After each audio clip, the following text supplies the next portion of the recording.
Good evening, everyone. Today is the last day of this wonderful show. And what better way than to have Sheikh Bhai here with us. This show is actually quite special because it really talks about a part of Sheikh Bhai's practice that many of us actually are not so aware about. Like it brings together a vast body of works from, I think, the 50s till now of his printmaking practice. And I think continuing in that vein of exploring other parts of Sheikh Bhai's illustrious career, in this show we also have books that were made by him from the age of 15 onwards.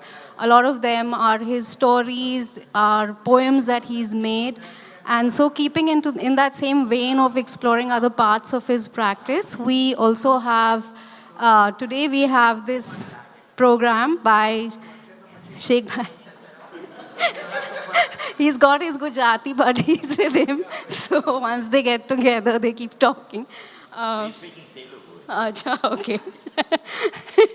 But anyway, so today we have a very special program where Sheikh Bhai is actually going to read from his poetry from 50s onwards.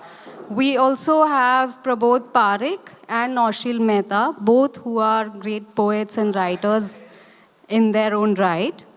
Naushil Mehta, I'll just quickly introduce the speakers. Naushil Mehta is a playwright, translator, short story writer, screenwriter, essayist, and a literary editor. He writes in Gujarati, English, and Hindi. Some of the plays written and directed by him include Leela, Patromitro in Gujarati, A Suitable Bride, Made for Each Other in English, to name a few. His publications include Leela, an anthology of short plays written in Gujarati.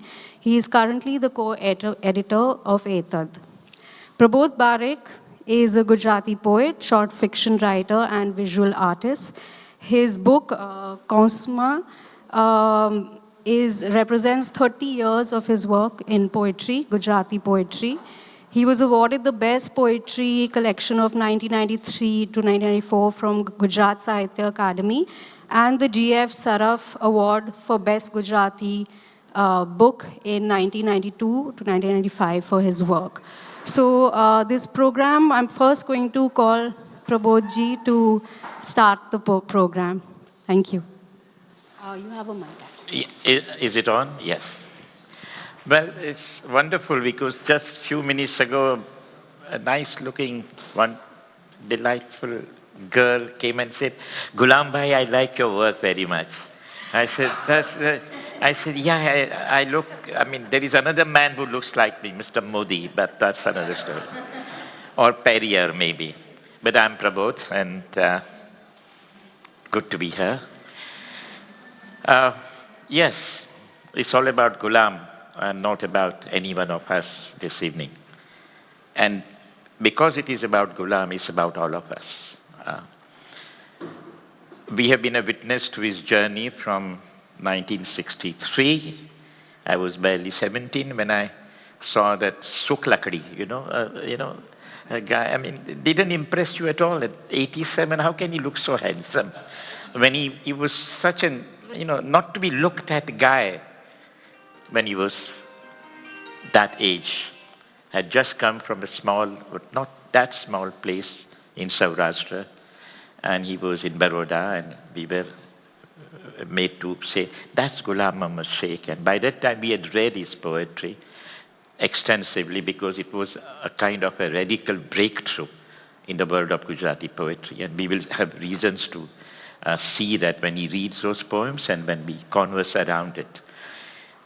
Well, the journey began there, and every poem, every group of poems that went on getting published in an extremely, not avant-garde, but significantly modern journal edited by his mentor, friend Suresh Joshi.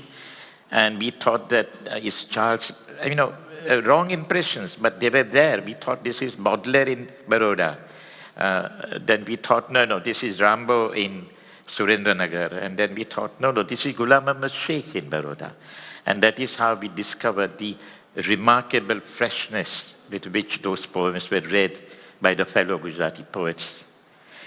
In 1984, Gulam wrote an exceptionally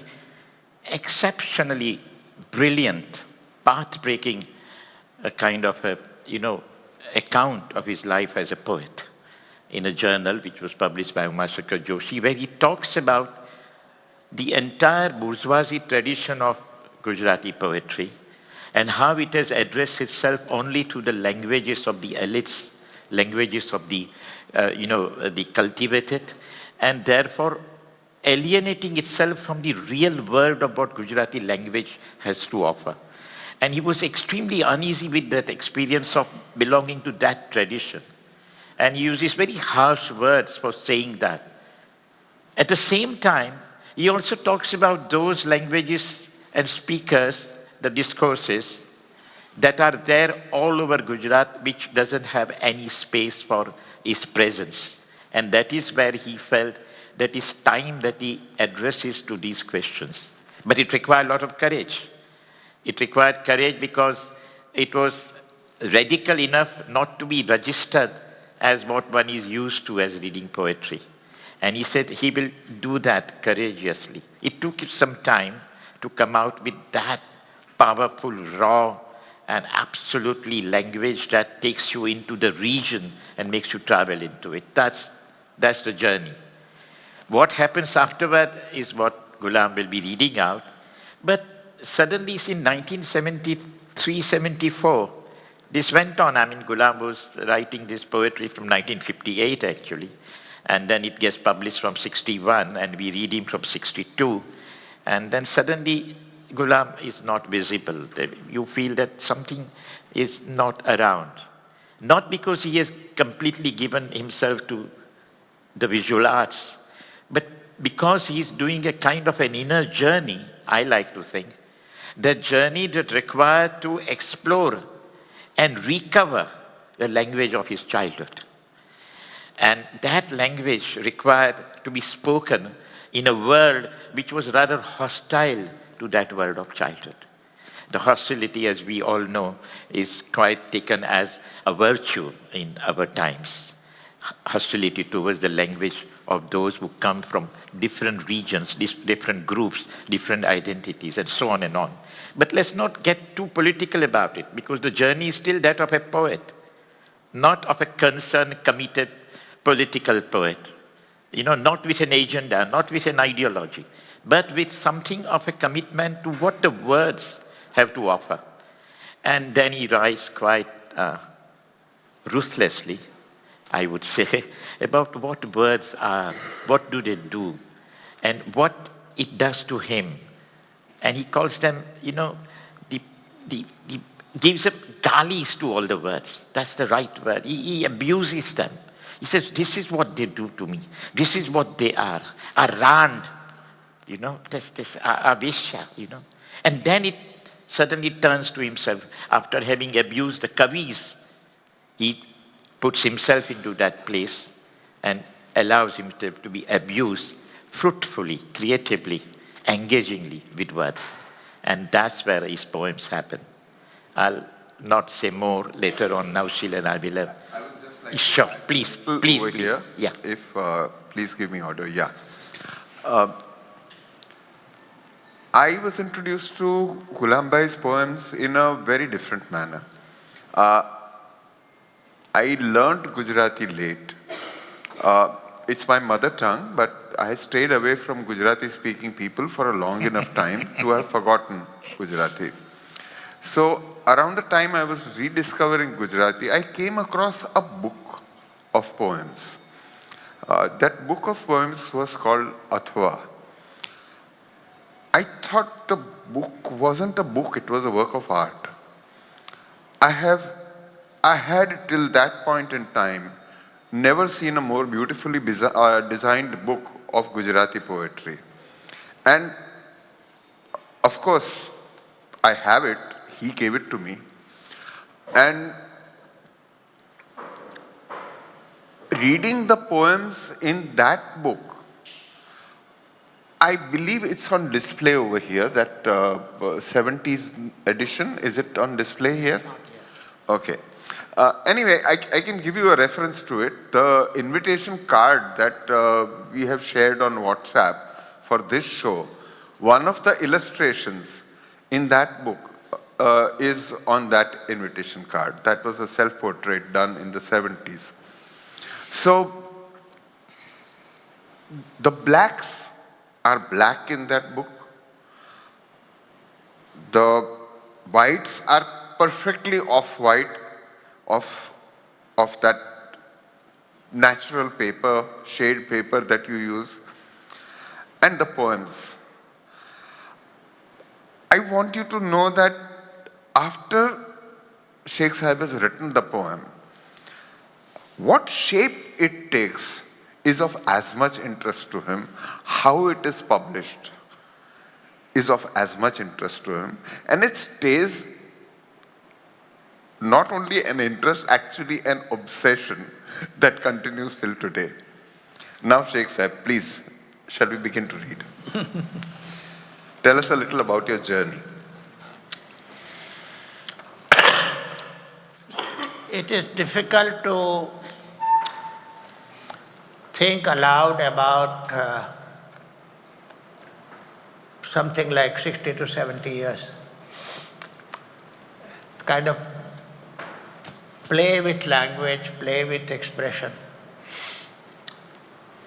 So put it in few words is a hard job, but one can at least go back to the work instead of words.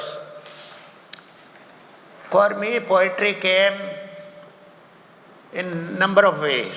First, I wrote in a very known idioms, like song-like forms, or even like Sanskrit meters.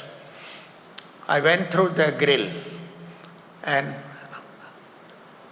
at one point of time, I must have been about 24, 25, I decided that I want to renounce it all. Would I find my voice? Where would I find my voice?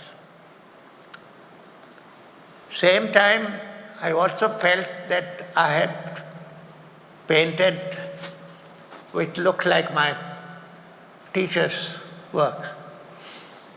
So I wanted to renounce it all and I want to restart. How do I restart?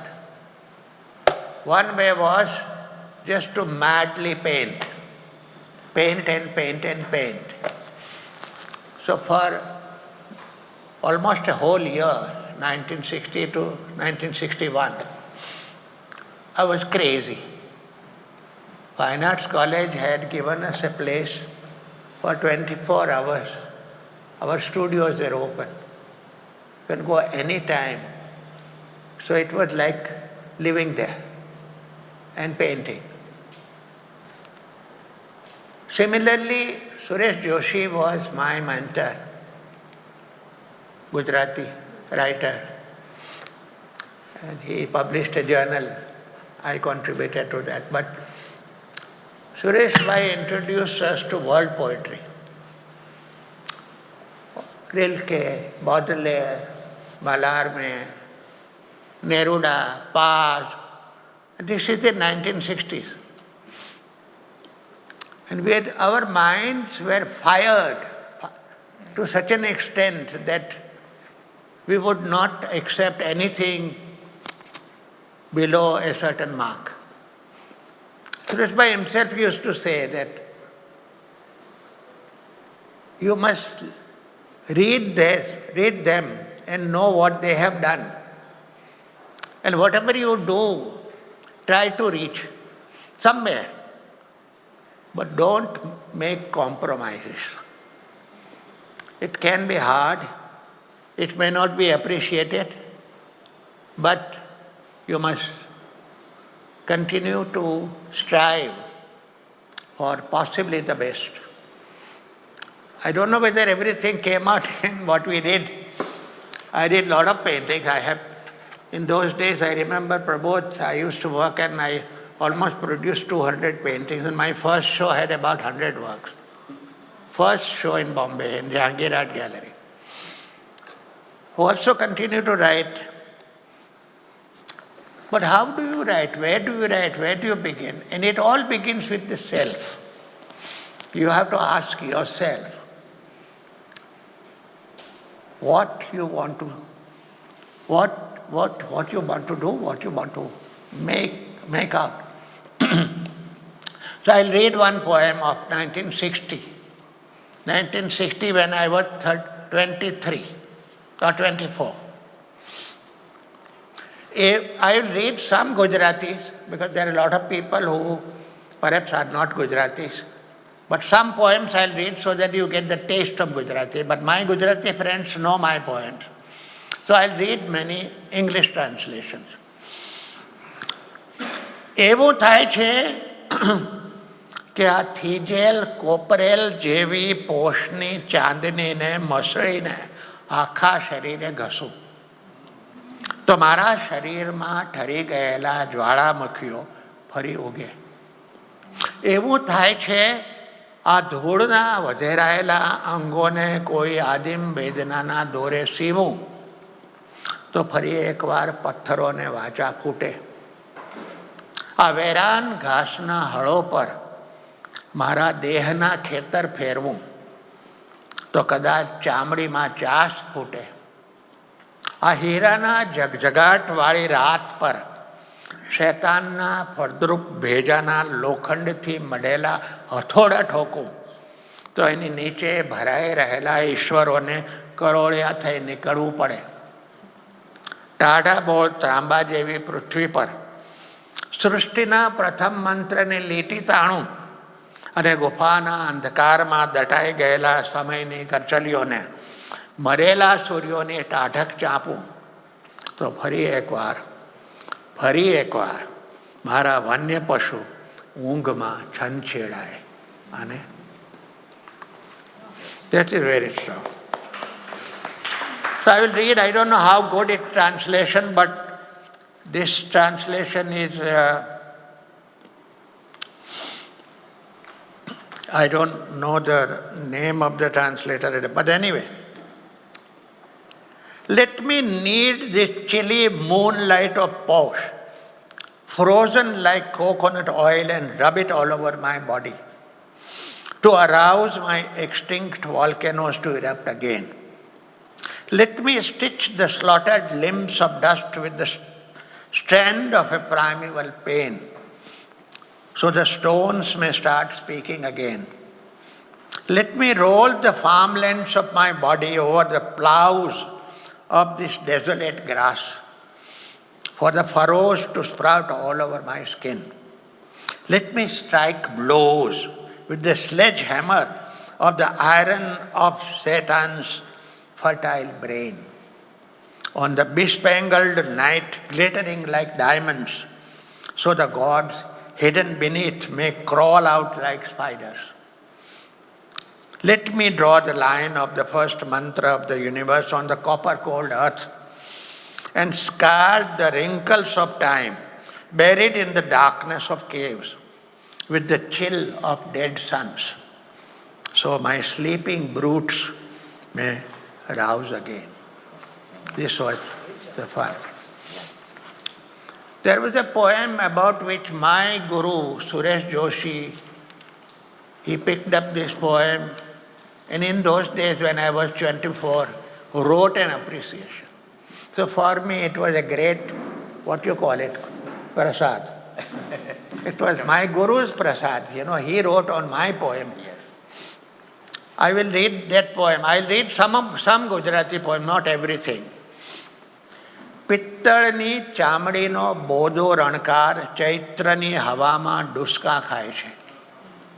યક્ષીના શિલ્પના ખંડિત સ્તનોને આજ્ઞાના ધોળા પડછાયા છંછેડે છે. વાવના પગથિયે કામરત શૃગાલ યુગલના શ્વાસનું દ્વંદ ઉપર લીમડાના પાનમાં પેસી તેને ગલી કરે છે. રાત હળવે હળવે દિવસોના શ્વેત શબોને રંગે છે, પણ ચામડીના છિદ્રો પૂરાતા નથી. ઉલટાના પર્વત ઝરણાની જેમ જમ્યા કરે છે. મોતના પવનો રસ્તાની ચિરાડોમાં પ્રેમની બાષ્પથી લચી પડી ઓગળે છે. ટાવરના કાંટા પર સમયની અવળસવળ જાંઘો ઘસાય છે. કૂતરા ભસે છે. નદીની રેતીમાં સૂતેલા લોકો પર ઊંઘની કબરો ચણાય છે. બાવળની કાંટમાં મરતા મકોડાના ખોળિયામાંથી નીકળી હિજરાતો કોઈ પૈગંબરનો જીવ પાછો વળે છે. કૂતરા બસા કરે છે. The dull ring of brassy skin sobs in the April breeze. The ruined breasts of sculpted yakshis are teased by white shadows of the fireflies. On the stairs of the stepwell, the love play of copulating jackals reaches into the neem tree, tickling their leaves. Very slowly, night colors the white corpses of day, but the skin's pores show through still. Rather like mountain streams, they ooze.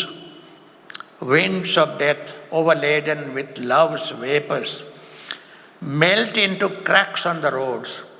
Time's thighs rub against the clock hands in the tower. Dogs are barking. Over people asleep on the river's sand bed, slumber builds its tombs. In the thorns of the bowel, from the dying body of the black ant, the emerging soul of a prophet, thinly pining, turns back. Dogs bark. That was the seventh poem. That was also in 1960, same time. I wrote several other. There were poems which were about noontime or afternoons. I'll read one of them. બપોરના કાળોતરા શબ્દોની ચીબરી બારી બહાર ઝરેરે છે. બપોરનું થૂક લાદી પરથી ભૂસાયું નથી. બપોરે ઘરના બહારની ત્રિભેટે મેં કરવત લઈને તમારી બાજુના રસ્તાને વહેરી નાખેલો. બપોરના પાંસળા ભાંગી નાખ્યા હતા. છતાં બપોરના કૂતરા હજી કેમ મારી પથારીની આજુબાજુ ભેગા થાય છે? બપોર મારા આંગળામાં લટકી રહી છે. મારી તમતમતી પાણીમાં લાળના અને કાનસના ઘસરખા જેવી. બપોર મારા હાડકામાં ફૂટે છે તડ તડ તડ. ફૂંકી દો બપોરની વરાળને. પાંસળામાં પ્રવેશે એ પહેલાં ડામી દો એનો કાળમુખો ચહેરો. બપોરના પશુને વધેરો, હણી નાખો, નહીં તો એનો હડકવા બધી ભીંતોને, બધા ઝાડને, બધા ફૂલને, બધા પંખીઓને લાગશે. So that is the afternoon. There is no one word in English. We have one word called bapor, but we have in English it's a noon time or afternoon. The afternoon's blackened words, the ill-omened owlet's cry, chatters through the window. The afternoon spittle hasn't rubbed dry yet on the pavement. At the tri-junction outside the house, I had sawed off your side of the road and smashed the ribs of the afternoon. Yet, why do the afternoon's curse still loll around my bed? The afternoon dangles from my fingers like the grating gash of file and saliva on my throbbing heel.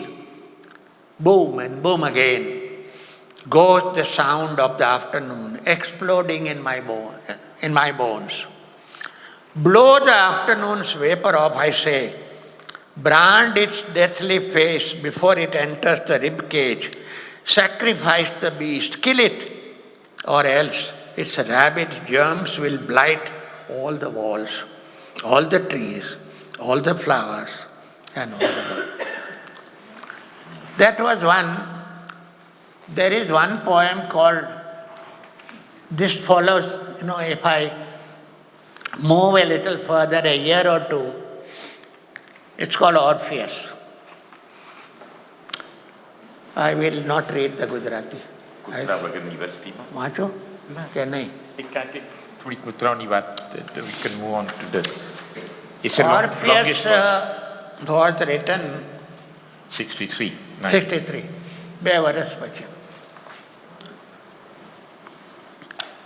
Anyway, I will read it. I hope it doesn't take too long. કૂતરા વગરની વસ્તીમાં ભસ્યા કરે છે કાળા અક્ષરો. કદાચ કોઈક પારખે છે મારું પગેરું, ઓળખે છે મને આ જંગલોમાં. તમે વર્ષોથી ફરી રહ્યા છો મારી પાછળ, વર્ષોથી મારો પીછો પકડો છે. તમે શું પારખ્યું? મારી ગંધ? મારા લોહીમાં તો નથી ઝેરી કે માટીની વાસ? કઈ નિશાનીએ દોડ્યા આ બાજુ? મારા પગલાં તો પડ્યા છે હજારો પગલાંની છાપમાં, એના પર ફર્યા છે હજારો વાહનોના પૈડા. કઈ એંધાણી જડી, કઈ નિશાની? મારો પડછાયો તો હું નિયમિત મારા કપડાં જોડે પહેરી લઉં છું. અડખે પડખેની હવાને વાઢી નાખું છું દાંતરડા જેવા શ્વાસે. તમને હું ક્યાં જડ્યો? તારાઓ સાથે મેં નથી કરી દોસ્તી, સૂરજને હંમેશા આપી છે ગાળો, ચંદ્રને ખાઈ જવા હંમેશા કર્યું છે ડાચ્યું. હું કોઈની સાથે રહ્યો નથી, કોઈની સાથે ચાલ્યો નથી, બોલ્યો નથી, મારી સાથે પણ નહીં. તો પછી તમને કોણે કરી ઘૂસપૂસ? અંધારા ઓરડામાં રિસાઈ બેઠેલ આંસુઓ વચ્ચે મેં તમને પહેલવેલા વર્તી કાઢ્યા હતા. બોરડીનો કાંટો કાઢી આંગળી પર ઉપસેલું લોહીનું ટીપું જોવામાં હું મશગુલ હતો ત્યારે તમે એપી જેવા કહ્યું હતું. અડધી રાતે ઘરની પાછળના કતલખાનામાં બકરાને તમે જગાડ્યા હતા અને વહેલી સવારે લીમડે ચડી તમે ઊંઘતા હતા. પહેલા વરસાદમાં અળસિયું થઈને તમે નીકળ્યા હતા. નિર્જન ટેકરીઓમાં આવળના ફૂલમાં પતંગીઓ થઈ તમે સંતાયા હતા. તમે જગાડી હતી જિજ્ઞાસા, પાંદડાના રેસા ઉખાડી કશુંક શોધવાની, મોરપીંછને તાંતણે છૂટું પાડવાની, કાદવમાં જામેલ પાણીમાં અજાણી ભાષામાં અજાણ્યું લખવાની. કદાચ તમે જ મને રૂપાળી રાતે એકલા રખડવાનું કહ્યું હતું. તમે કહ્યું હતું મને રાહ જોવાનું. હું કોને શોધી રહ્યો હતો ટોળામાં? તમે મને પડવાનું કહ્યું હતું રૂપમતીના તળાવમાં. ઊંચી ટેકરીઓ પરથી નીચી પગદંડીઓ પર કૂદવાનો ઉત્સાહ તમે જગાવ્યો હતો. હું દરિયાની સામે ઊભો હતો ત્યારે સરુના જંગલમાં તમે ગાઈ રહ્યા હતા. બદામીમાં ઢળતી સાંજે તમે મને ડમણિયાના કીચુડાટ સાથે પગ મેળવતા મળ્યા હતા.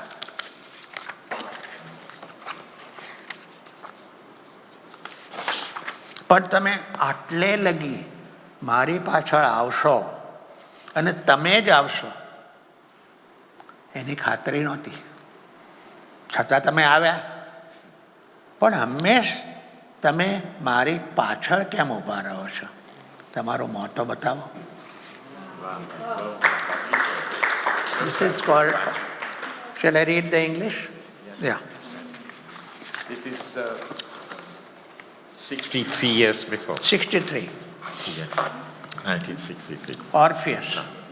The Blackened letters bark and howl in dogless habitation. Perhaps someone spies my footstep, recognizes me in this forest. You have been following me, been after me for years. What have you discerned? My scent? My blood has not a trace of the soil. What cues drew you in my direction? My footsteps have fallen among thousands of other footprints. Thousands of wheel tracks have crisscrossed over them. What traces, what signs have you found? I always wear my shadow with my clothes and chop to pieces the air around me with my scythe-sharp breath. How did you find me? I am no friend of stars. I have always cursed the sun. I have kept open my jaws to gobble up the moon. I haven't lived with anyone, have never walked with or talked to anybody, even to myself. Who then would snitch on me? I had first spotted you, sitting between offended tears in an unlit room, as I gazed at the drop of blood from a thorn sting on my finger. You asked me to lick it up. Did you not wake all the goats at midnight in the butcher shop behind the house? And early in the morning, hadn't you climbed the neem tree to doze off? After the first rains, didn't you turn and reappear as an earthworm? Didn't you turn into a butterfly and hide in the owl flower? You aroused my curiosity to tear each fiber of a leaf to look for something hidden, to pull apart each strand of a peacock feather. You asked me to scribble an unknown something in an unknown language on stagnant water in slushy fields. Was it you who asked me to wander aimlessly on moonless nights? Did you ask me to wait for you? Who was I looking for amidst crowds? You tempted me to dive into Rupmati's pond and awakened the thrill of jumping from high ridges. When I stood facing the sea, were you singing in the Saru forest? Keeping pace with the squeak of wheels, you appeared in Badami as the sun was going down.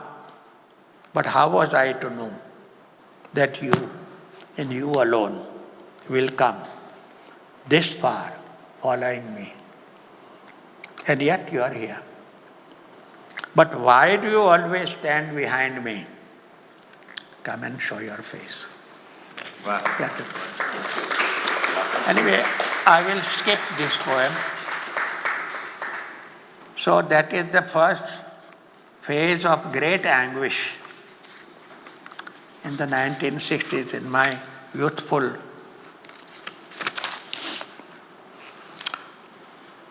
But even in that phase, a little later, I don't know, it's a Gujarati which will perhaps read better than English, but what can I do?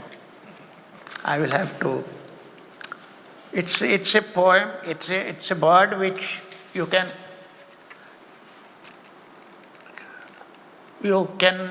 rarely use for a human being. It's called nakro. Sometimes I use rhythm also, like one નથી ના કંદરા ના વૃક્ષનો અણસા રણ નથી નહીં કેડિયો રે સાંજના ધૂળના ના નિશ્વાસના આશ્વાસનો સ્પર્શના કટિમૂળને છંછેડતી શ્વાસની આ શૃંખલા તૂટી પડી.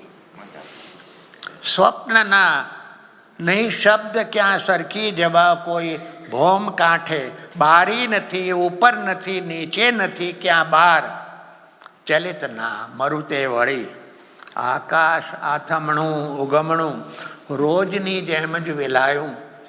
ચંદ્ર ચડતો સૂર્ય ચડતો તેજના ગોટા ચડે ને ઉતરે. વર્ષા ઢળે ટપકે અને ચૂવે ગળે. આ સમષ્ટિમાં કશી ના ચૂક. કશું ખાલી નથી. હું જ ઠાલો સૃષ્ટિનો કચ્છો ઉતારી નફકરો નકરો પડ્યો છું. That is, but I don't know how good it reads in English. No forest, no cave, no sign of a tree, no desert, no footpath, nor hordes of evening dust clouds, no sighs, no assurance in it. Taunting the root of touch, this string of breaths breaks down. No dream, nor words to escape to the edge of a land unknown. No window, no up, no down, no doorway. Even the wind stands still, the sky, ready for the setting, ready for the rising, fades away as soon as other days. The moon ascends, the sun ascends, growing beams spiral and subside. Rain pours, dribbles and leaks. There is no flaw in this entire cosmos. Nothing amiss. Only I, having discarded the world's knickers, lie here, unburdened, sheer self. Something like that. I don't know how good it reads. But that was around the same time when this... There came a time when I did some poems about home. So this is also in Harigit, Paramparit and all that. I continue to write in that. But let me read the translation, because otherwise it will get very late.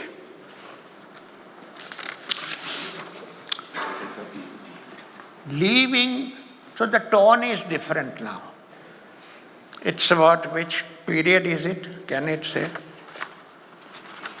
આમાં ગુજરાતીમાં આપેલું છે?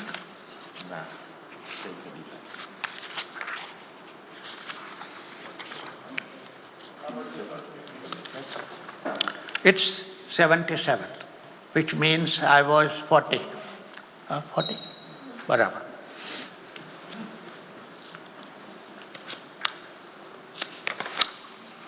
Leaving this door ajar, I had barely sat down when a darkened creature like flowing black ink descended to the floor.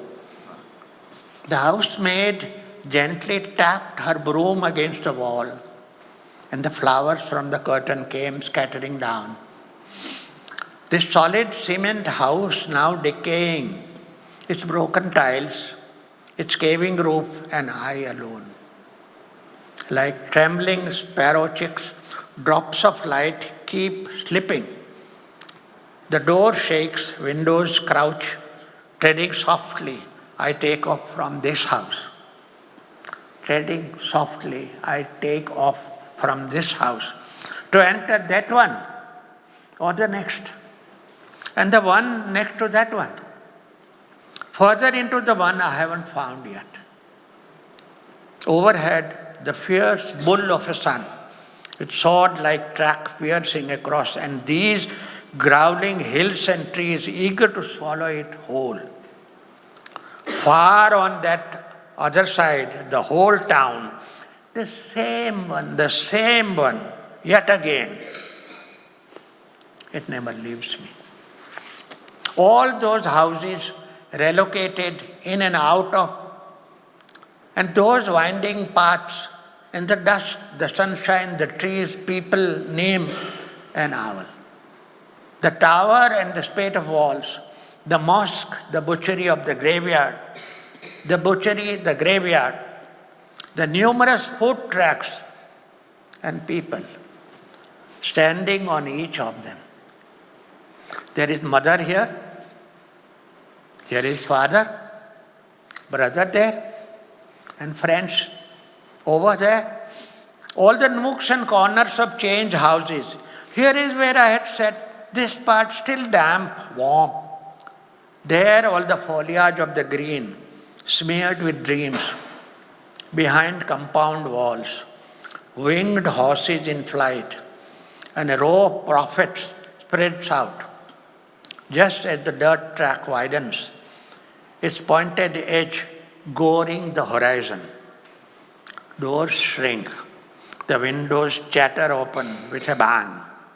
The house clinks like a ceramic vase, with floral patterns growing fine, thin cracks and rattling in this wandering glow.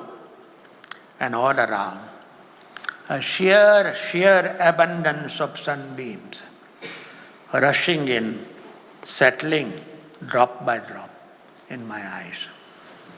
This is another poem. So it's a different mood altogether. I wrote several poems on home. This is one of them.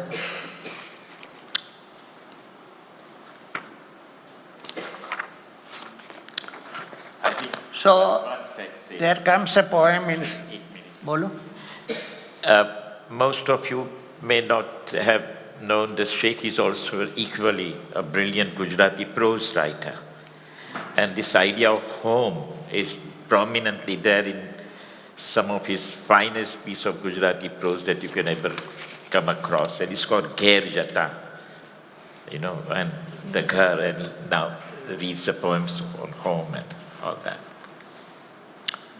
So in 74, I'd gone to what was called Soviet Union in those days. And I went to a place called Vilnius now it is called country. It was not a country, it was part of Soviet, called Lithuania. This is where I scribbled this poem, first in Gujarati. Then I got a translation made by Salim Piradina. By the way, some of the translations are made by Adil Jasawala. Anyway, this poem is called Swapnama Pita. બાપુ ગઈકાલ તમે ફરી દેખાયા. હું સૂતો છું ત્યાં, તમે ખાટલે આવી ઊભા આ અજાણી ભૂમિમાં. ભાઈઓના ઝઘડામાં સંધાણ કર્યું ત્યારે પહેર્યો હતો એ જ થેગલિયાળ કરચલિયાળ કોટ. દાદા ગયા ત્યારે આમ જ ઊભા હશો. એકલા દાદાનો કરચલિયાળ હાથ ચાલી. તમે ક્યારે કાઠિયાવાડ છોડી ક્રાઇમિયાના શરણાર્થીઓ જોડે અહીં વસ્યા? ભોગાવો છોડી ભાદરો ઓળંગી રોમન બુરજના કાંગરા ચડી ટપાલીનો થેલો ખભે નાખી તમે ઉતરી આવ્યા અહીં લગી. એટલે તમારી પૂંઠે તો જો દોડી આવ્યું કબ્રસ્તાન. દરેક કબ્રસ્તાનમાં મને તમારી કબર કેમ દેખાય છે? અને આ પાછળ પાછળ ભાગતા આવ્યા ભાઈઓ, શું ઝઘડો હજુ પત્યો નથી? પાછળ લાકડીને ટેકે ઊભી ક્ષિતિજને શેઢે મોતિયામાંથી મારો ખાટલો શોધતી માં. માં મને ભળાતું નથી. હમણાં લગી હાથમાં હતું તે બાળપણ, અહીં જ ક્યાંક ખાટલા નીચે ખરી પડ્યું છે. This is translated by Salim Piradina. I will read it. ફરી પછી એકવાર પતી જવા દો પછી. Angkor. Father in dream. Father, I saw you again yesterday. Thousands of miles away from home, here on the shore of the Baltic where I lie asleep. You stood by my bed in this strange land, in the same patched, wrinkled coat you wore when you reconciled quarreling brothers. On grandfather's death, you must have stood exactly like this, holding the lonely old man's shriveled hand. When did you migrate from Kathiawar to join the refugees of Crimea, leaving behind the Bhogavo river, crossing Bhadar, climbing bastions of Roman forts? With a postman's bag on your shoulder, you descended right down here. And look, the cemetery has followed in your wake. Why do I see your grave in every burial ground? A brothers come shadowing your trail. Is the dispute not settled yet? And there, on the edge of the horizon, supported by a cane, mother struggles through the glaze of her cataract to locate my bed. Mother, I too have lost sight. The childhood I thought I had held in the palm of my hand has just fallen somewhere under this bed. So that poem has been published in different places. Well, going back a little, I remember that in 1963, Bhupen Khakkar, my friend, my lifelong friend, one of my lifelong friends, and I went to Jaisalmer, the old barren city on the edge of the desert. Actually encouraged by M.F. Hussain, who had been to Rajasthan, had made a film on Rajasthan. So both of us went. We went to, what is that place where we had a test of the atomic... Pokhran. There was a train up to Pokhran. You get down early in the morning, you get on the bus and you reach Jaisalmer. Deadly cold. We were there in December. And both of us found a place somewhere, I don't know where. And I wrote a series of poems sitting in that cold. But during the day it was hot, warm. There were 6 poems. I will read 1 or 2 of them. It was a city which is completely preserved inside a fort, which is about, I don't know how many meters high, very high. And there is a city down there. So there are 2 townships there. So here, this poem, raising its head above the fort, the city was looking earthward. Charming rows of houses, and still more delightful, the lane winding through the ruined mansions. The majestic city was peering down from above.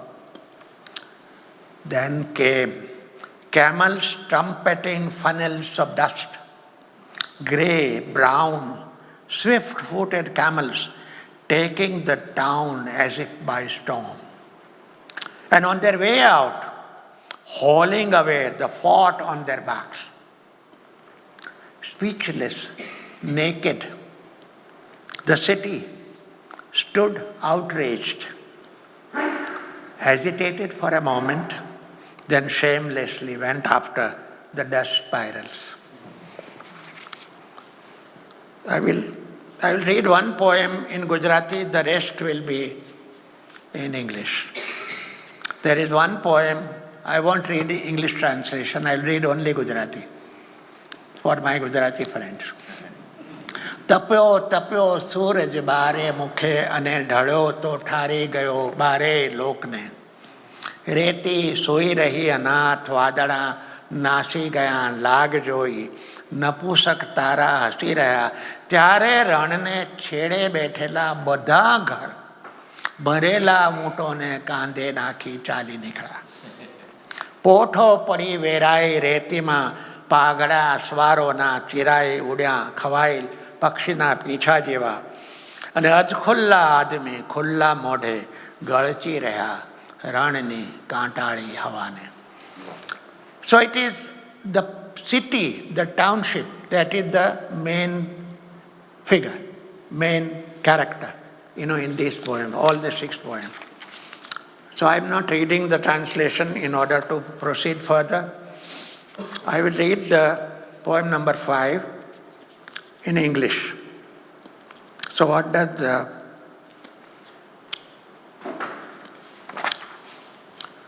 to the splashes of white lime stuck between bricks I appealed. Of brick-colored walls I inquired. To the poisonous green mold on both of gigantic gates I turned. I bent towards a torn ancestral turban just cast off. To the eyelid umbrella over a balcony shaping the wind to its carvings, I asked a question. I begged rags of a skirt's drying on the fort wall, interrupted streets flirting brazenly with the sleeping palace's thresholds.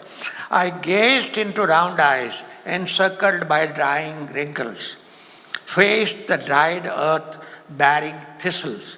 I tried the pigeons mating in the rubble of a broken dome.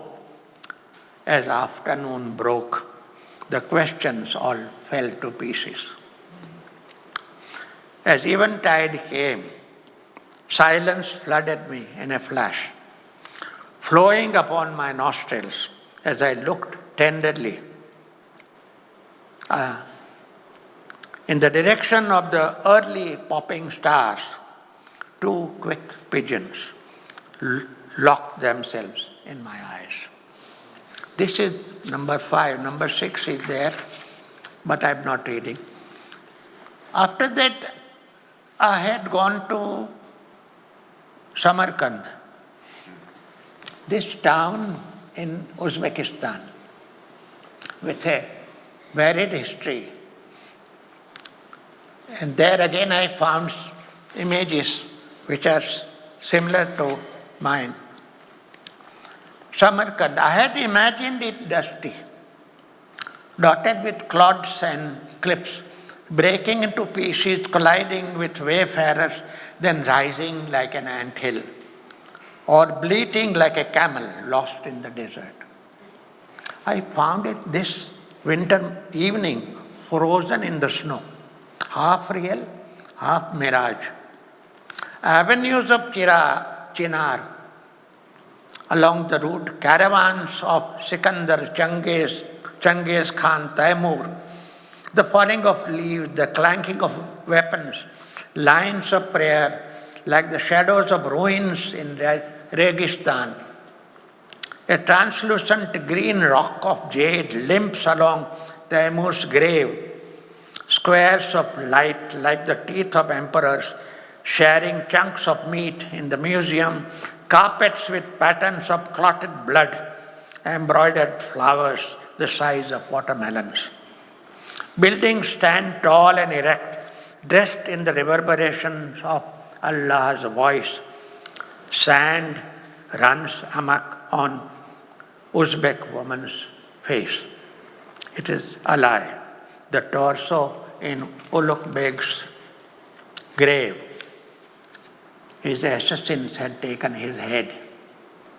An astrolabe counting the creases of a soaring sky. In the Shahi Zinda cavern, Qasim Abbas is seated with his decapitated head on his lap, or making his rounds like a caged beast. That was. Then I had written poems on city, but now you got a taste of Samarkand, so I will go further. There was a period in which, again, I was most disturbed about what was going on in the world. You all do, no? We all do. But sometimes it enters your wherever, whatever your skin or within your soul. So I wrote a poem. This was, a little earlier, but it's called The Face. Words often blow up like handheld fireworks, and you can't just snuff them out. Akin to ant lines on the edge of a newspaper, words explode like soldiers in battle lines. The face of a man on the run, clutching his fate in his fist, is nowhere. I have a banged up word scraped by a crushed tongue.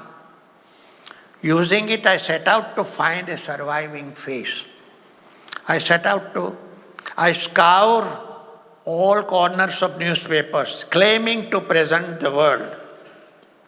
But I find none that matches. I swallowed the still convulsing word. Like a fatigued bird, it flops down on the food pile in my belly. The paper opened out like an umbrella over its head, and the food begins to descend. A body falls onto the paper, lurching from a bullet shot. The food sits, passengers take their seats in the spacecraft. The food's heat cools off the belly heat. In Mozambique, soldiers mow down a hungry child. Food plays hide and seek in the gut. Experiments test atom bombs. Bubbles in the Pacific. Liberation struggles are snuffed out. Food sits at the threshold of blood. Atrocity is launched. A wrathful husband applies electric shock to wife's genitals. Somewhere in Kathiawad, a newlywed lights herself with kerosene. A white man ridges a buggy in shoes made of a black man's hide. Dictatorship here, corruption there, peace-building seminars on TV. Food spreads in all organs, achieves a non-dual state of body and food, becomes one. The terrified word runs homeward, sits panting on a hillock of half sleep, a bonsai named childhood. Memories like hurricanes, a home formed of darkness. Anguished, I dredged up the paper from the bottom of the belly and give the everlasting spirit of the word a shake. Come, let's gather the leftover fire. Torch the vision-impaired newspaper. Kindle that flaming face. Come. That was one. Then I have two poems which I am going to read, the last. These are 3-page poems. One is called Bedridden at a Beautiful Place. I was in Srirangapatnam, the city that Tipu built, and I was very ill. So I wrote this poem.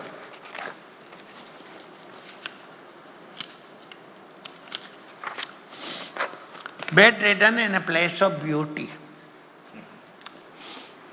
inlaid in a deep, dense throng, the ring of Tipu's royal island.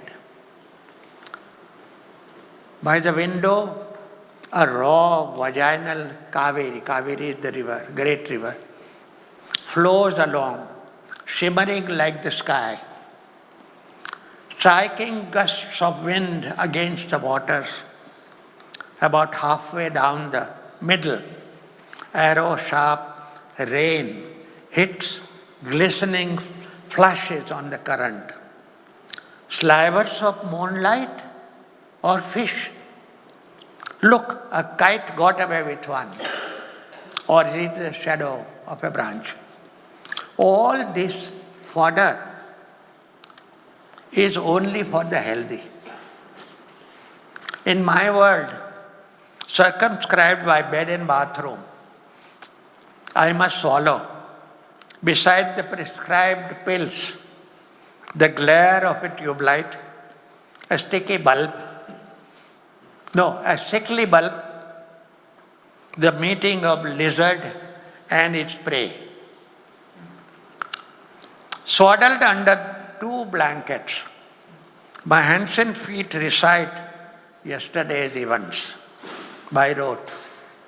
2 little boys were smoking beedies behind Tipu's memorial in the river bank. A massive mosque, tiny devotees, multicolored deities in the temple nearby.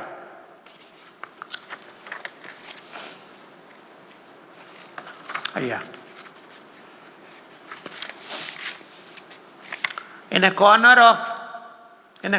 sits Raghupati, painting the cards of a long forgotten game with a lawyer, proprietor of monumental moustache, awaiting the arrival of tourists.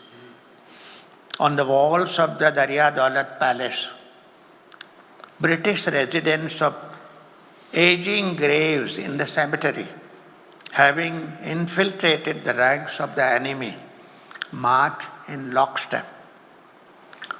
Warmed by incessant shuffling, the feet twist at the clicks of the satiated lizard. Hands wearing eyes on fingertips slam the window shut as unruly Kaveri's waves crash, breaking the glass, diving into the room. The mosses, that's number 2. The mosses of Tipu's fort mixed with the ancient aroma of Kaveri. 2 blankets, it's both outside and inside, as you can see. 2 blankets, sweaters, muffler, this entire frame swathed in wool. The cold like a 2-headed blind serpent riding the quilt. Light in the room soaks into darkness. The yellow wall swallows the white tube light. How did the flowers on the curtains turn dark? The blades of the fan look rusted. Why has no one cleaned them? Those pills on the table have mingled with my paints. Thoughts for a painting I held in my fist. Where have they gone now? Will the night dangle and swing like the female ghost of the British cemetery on the guava tree? And beyond the window, with an incensed Kaveri, continue to grumble like a relative of the patient, but first want someone hush this crazy kingfisher swinging on the power line. Third, that's the last. At first, it arrived as a river, glacial, right in front of the eyes. Water to behold and water to drink. Both turned yellow. Then it clung like a banyan tree, descending whole, roots and all, reaching into every corner of the body. Suddenly, night vanished. Morning on fire, lit up. Like a worm in a guava fruit, afternoon rose on the tongue, turning to a bitter thorn apple. Evening descended like a stale gloom. The chill sat all day by the end of the cot, like a scorned companion. As hour after hour broke, it straightened up to depart. As hour after hour broke, it straightened up to depart. Burned in every vein, down to the nails. Then like a mole, it slipped out, leaving behind a restive writhing in every nerve and joint. So the night has risen now like a lost bird, up at the wrong hour. Lying on the Kaveri, a freshly bathed afternoon turns on its side. Up ahead, evening rattles every leaf of the sonmohar tree, leaving ajar the doors it had befouled. The chill left, uncovering a view the world had never seen before. When you are ill and when you come out of it. The last one are the poems I wrote after. I will read out both Gujarati and English. 2002, 2003. We were obliged to relocate ourselves from the city of Baroda for a few months. You know what it is. I don't have to tell you. ગયા ત્યારે બધું નકરું હતું. આપણું આપથી અદકેરું પાછા ફરતા પરાયું. આ મેજ, આ ખૂણો, અહીં બેસી કર્યા કંઈ કાજ, ખાટલે મૂક્યાતા પત્રો, અધૂરી કવિતા, બધું ત્યાં જ છે. દિવાલે ડાઘા હતા તેવા જ છે. જાળીએ જાળા, માળીએ તાળું. આ બારી હજી પૂરી વસાતી નથી. પંખોય કચડાટ ભૂલ્યો નથી. આંગણુંય ભર્યું. પાંદડાની પથારી, મધુમાલતી મોરી છે. રાત રાણીએ વરસશે. આંબો અને આસોપાલવ અડગ ઊભા. જાસૂદનો રંગ બદલાયો નથી. આ ટોચેલા સીતાફળ અડધા મૂકી પોપટ ઉડી ગયા છે. અને ત્યાં ખિસકોલું ઝડપવા લપાઈ બિલ્લી. ગયા ત્યારે બચ્ચું હતી તે જ કે હતું તેવું જ આ બધું. ટોળા કેમ છોડી ગયા? ટોળા મીન્સ મોબ્સ.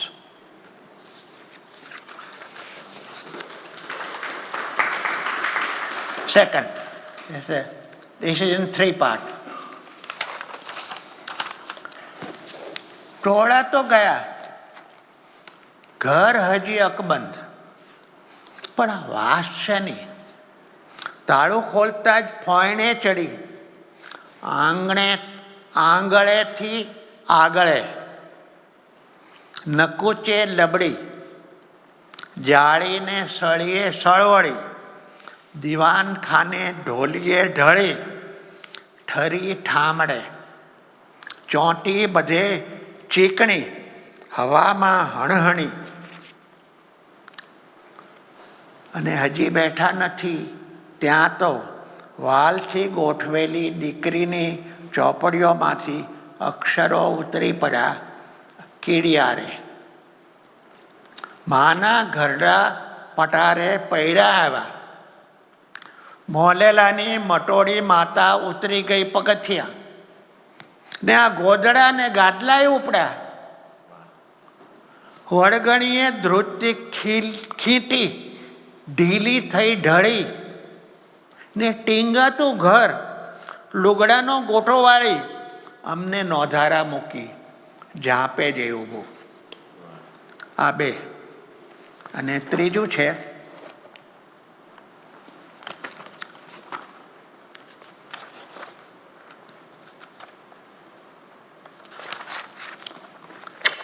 દરિયા પારથી દીકરી આવી. આખે રસ્તે બધું એમનું એમ જ. વિમાન માટે સ્ટેશને રસ્તે ગઈ વેળાની દુનિયા હતી તેવી ને તેવી. વિમાની ખાણું પહેલાં જેવું જ ફિસ્સું હતું. બારીના વાદળ એવા જ ભરમીલા. સ્ટેશન એવો જ કામઢું ભભડાટે ભરેલું. ટોળા એવા ને એવા, બોલીએ બદલાઈ નથી, ગાળોય નવી નથી. કૂતરાને ભૂંડ, હરાયા ઢોર, હજુ ભસે ભૂંકે પહેલાં જેવું જ. કહે છે કે કશું થયું નથી, શાંતિ છે, બધું ઠરીઠામ. તો પછી આ દુકાનદાર અવળું કેમ બોલે છે? રિક્ષાવાળો ટોળામાંનો તો નહીં હોય. અને આટલે દાડે પાછા ફર્યા તો પણ આ ઘર અમને લેવા આગળ કેમ આવતું નથી? So I'll read the translation. This is done by my friend K.P. Bhatti, Karnipal Bhatti. He is doing translations of all my poems now.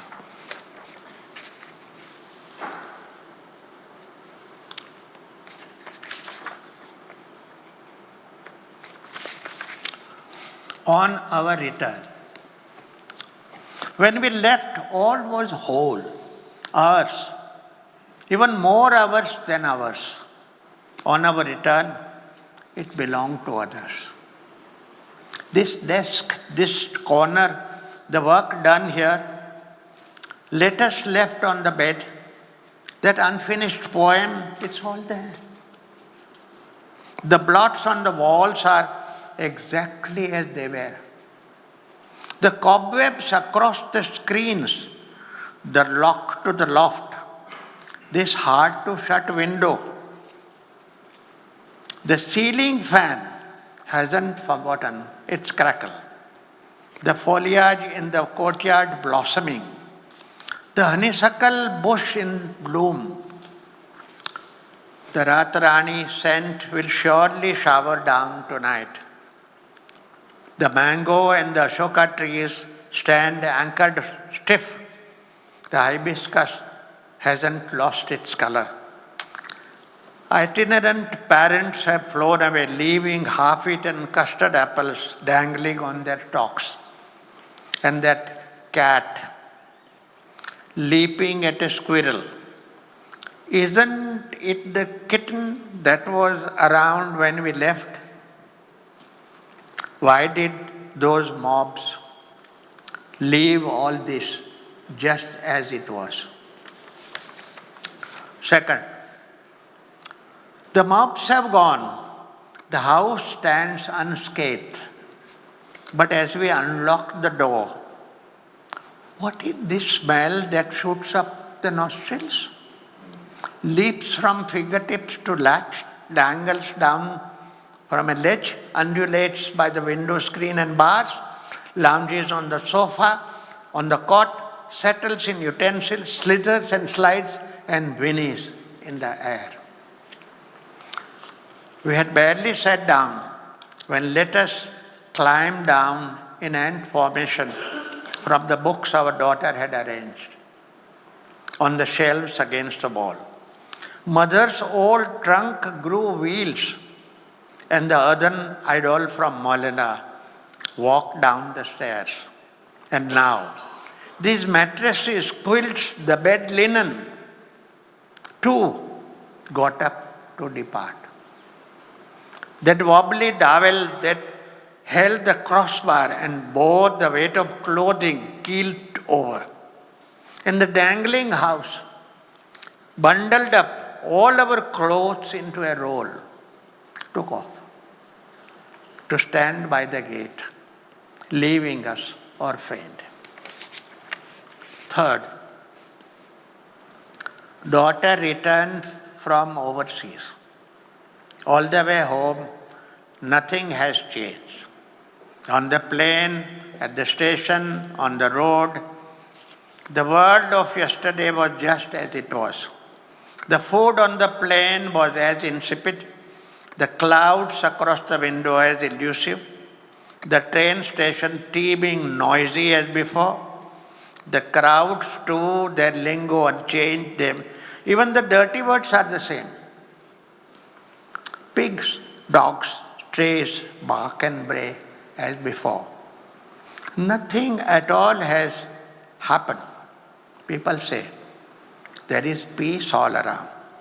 Everything is in order. Then why is this rickshaw man rude? Was he part of the mob? Seeing us return after a long absence, why doesn't this house come forward to greet us? This was in 2025.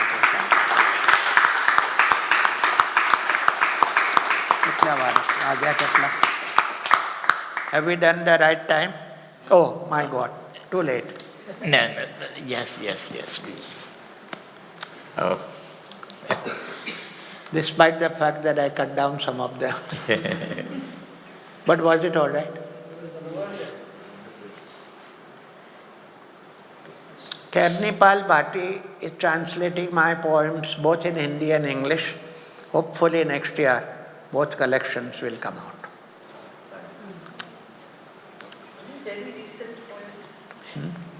These are the last, is 2003. 2002, 2003. After that you have not been writing. After that, it's not that I have not been writing, but I have not been publishing. Did you find the language of visual art more universal? Because when you think in a certain language, does it strain you in any way?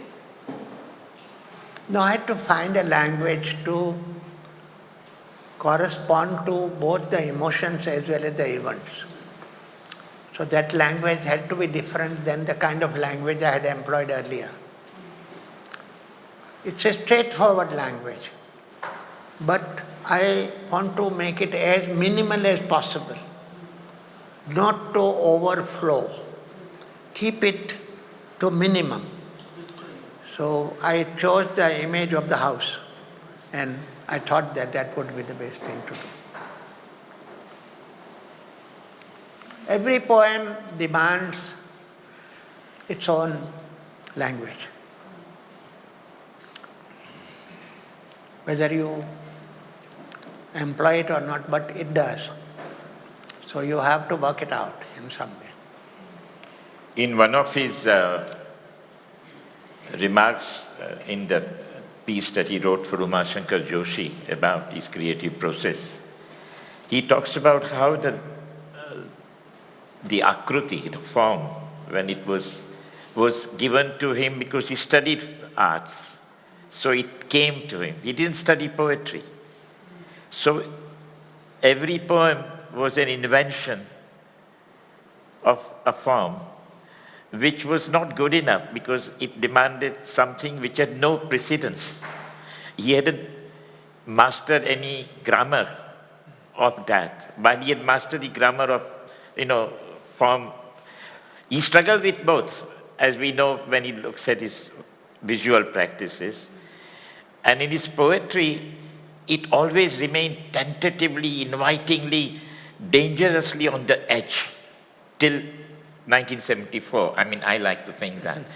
Then an interesting question would be, as he found in his visual arts, extraordinary resolutions on and off, of course. They are also deeply responsive to the way the world has happened, as we know. Major painting called The City, Baroda, and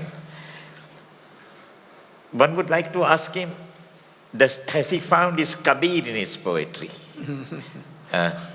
Because he has found Kabir and Gandhi in his visual practices, along with inevitably unresolved chaos that the world is, as he found in those poems that he doesn't publish. But one reason he doesn't publish, I think we are witness to it, many of his fellow poets and writers.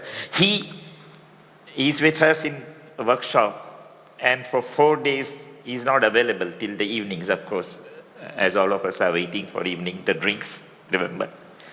All day he's writing prose again and again and again. He's hopelessly repeating the script. In the end, what emerges is the extraordinary prose. So I think all his prose of last 25 years is a phenomena of Gujarati prose.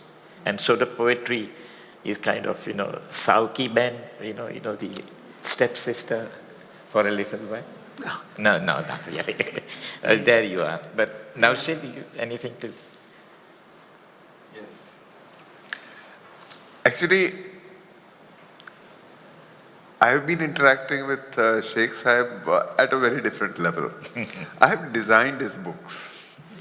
Okay, so I want to talk to you about how clear he is when he wants to talk to the designer.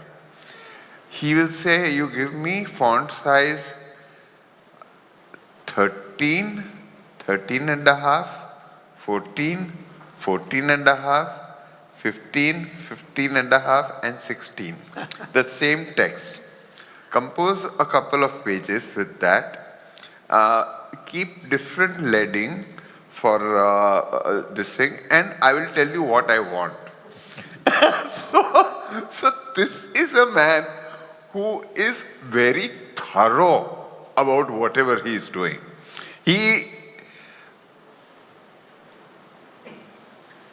The phrase that is absent from his vocabulary as an artist as well as a poet and a writer is chal se ave. ये चल जाएगा, ये इनको कुछ नहीं चलता है. इनको जो चाहिए वही चाहिए और वो मिलेगा नहीं तब तक उसको रिलीज नहीं करेंगे. जो चाहिए वो ही चाहिए. It's okay. Sometimes I get exasperated, but at most times I learn from this uncompromising attitude of having a very clear vision, knowing what you want, and not resting till you find it. His poetry, we have read fragments of them, but they are incomplete. And they will be complete when he says they are. It won't be ready till he is done with it. And when he is done, we will read them. There are poems, lots of poems. But he will not read it before an audience till he is ready. So at these workshops, we share incomplete works. So at that time, all these sharings have happened. But then he gets to hear our incomplete works, so it's sort of all right. Even. It's like all of us have seen each other naked. It's all right. It doesn't matter. Any responses or, I mean, Bolo. yes. So Sheikh Bhai, it was really beautiful to hear your poetry. I couldn't get all of the Gujarati, but it's just absolutely amazing. So just wanted to know a little bit about your process of writing a poem. Do you know that you want to write about this thing? How does it come to you? Is it related with some of the visuals or paintings that you're working on? Are you inspired by something specific, or is it general, thematic? So just wanted to kind of get into that space. The very simple answer to that is that in a 70 years' time, so many things happen. Everything doesn't happen simultaneously. Sometimes they overlap. Sometimes it happens after many years. Sometimes nothing happens. So the process of poetry, as I said somewhere, that is different than process of painting.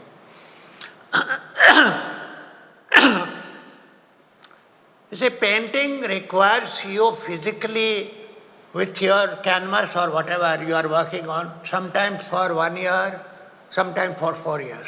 I painted a canvas which ran for 4 years.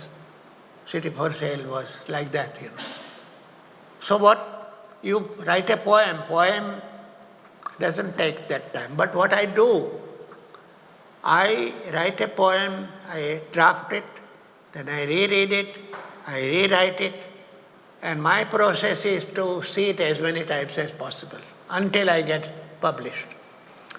The written poem and the published poems are two different things, as Ramanujan used to say. It's not the same thing. So if I don't publish it because I had to write, because it's a need, it's a personal need to write, so I write. But if I am not satisfied with the poem, I won't put it in the public.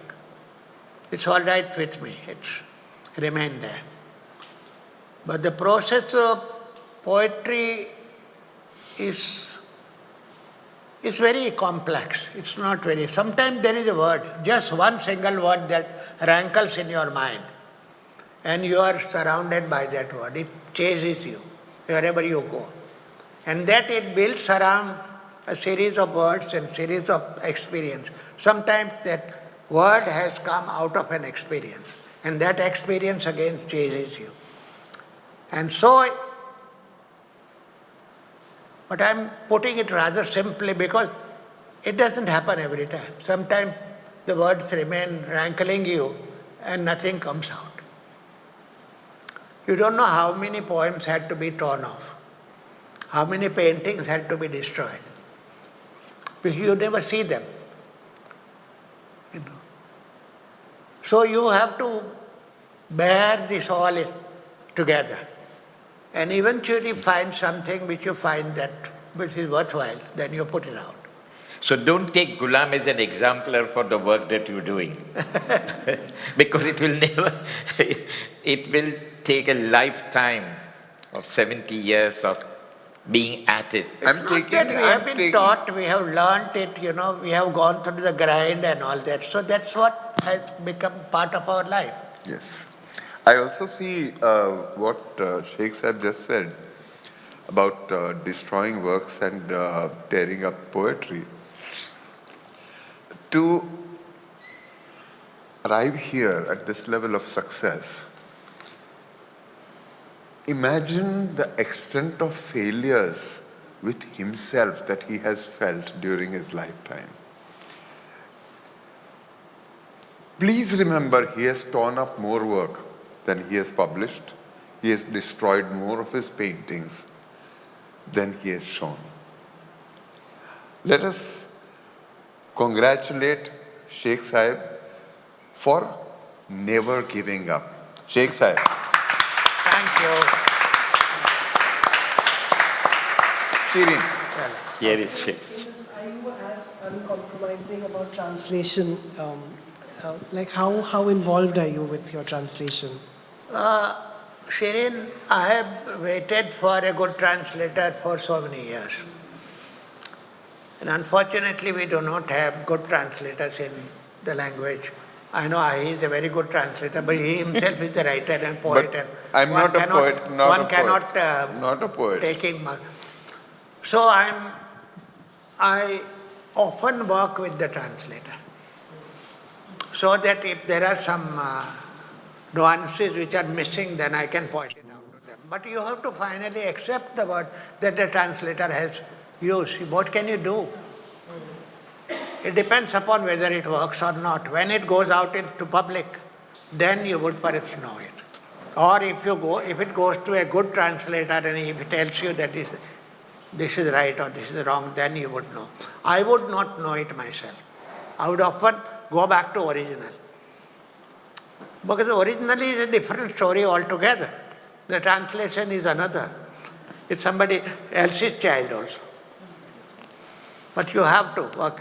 So this man, you may or may not agree with it, So there has to be translations of different kind. Maybe 2 or 3 translations of a single poem. I know because Lorca has been translated several times. And I found that the translation don't match. Oh, yeah. Neruda is the most difficult one, but even that people have tried. Octavio Paz is impossible to translate, but he's been trying. Because there the business of translation has developed in the Western world because there is a market also, not money. Translators here don't get a penny. So what do? You don't have business. You can't you live on translation. You cannot. You don't have enough. So these are all friends. So sometimes if somebody comes forward and says, okay, I want to spend as much time as you like on translation, I said, please come and do it. So Karanipal Bhatti, I knew when he was in Baroda in 1960s, he was teaching in the English department. He disappeared for 40 years. Then he found my daughter's email somewhere. And then he told her that, where is your father? After 40 years. So I said, well, here I am in Baroda. He said, sir, you remember that I was in Baroda? I said, of course I remember you. He said, I had done one poem in those days. I want to do all of them. And he sits there in America, sends me translations after translations after translations. Every email is full of translations. And I have to sit and check it all. But I am not the last word.